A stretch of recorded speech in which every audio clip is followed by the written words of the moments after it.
ويلي ويل اللي تحدى سمو الزين وين احضرت من زينها ولعت نار وفتيل. ويلي ويل اللي تحدى سمو الزين وين احضرت من زينها ولعت نار وفتيل. استديو ورد الغلا لتنفيذ الفتي والشيلة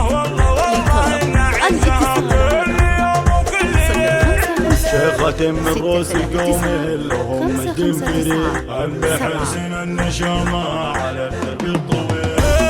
النعم في ذمتي يامي دلبت الغريب والنعم في ذمتي يامي سبت الدخيل. المحسن احضروا في المواقف الكبار والمدايح بالمحسن يم حسن قيل. حسن مجدها ما يضاهي بالكلام وجهها بفعلها ما رضت الجابدين. ام حسن مجدها ما يضاهي بالكلام ما تقدم بالمواقف والعلم الثقيل والجمال اللي طغى ضحى اليوم الكبير. هالعيون مساعي ورموشها رمش الكحيل.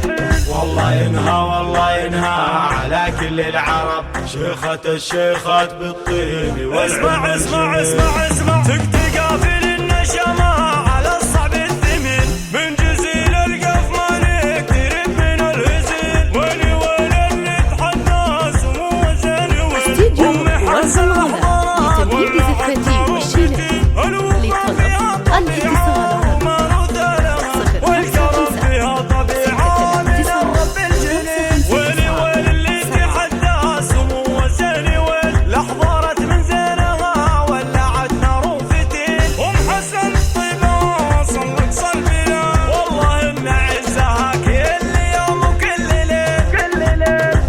شيخة من روس قومي لهم مجد فريد عم حسن النشامة على الدرب الطويل. النعم في ذمتي يامي دلبت الغريب والنعم في ذمتي يامي سبت الدخيل. المحسن استديو احضروا ورد المواقف الغلا الكبار لتنفيذ الفتي والمدايح والشيلة بالمحسن يم حسن قيل. حسن مجدها ما يضاهي بالكلام مجدها بفعلها ما رضى الجابدين. ام حسن سعد المرهون صاب الكلام ما تقدم بالمواقف والعلم الثقيل والجمال اللي طغى ضحى اليوم الكبير. هالعيون مساعي ورموشها رمش الكحيل. والله ينهى على كل العرب شيخة الشيخات بالطيب. اسمع اسمع اسمع اسمع تقتقى في النشمة على الصعب الثمين من جزيل القف ما نقترب من الهزيل. ويلي ويل اللي تحدى سمو الزين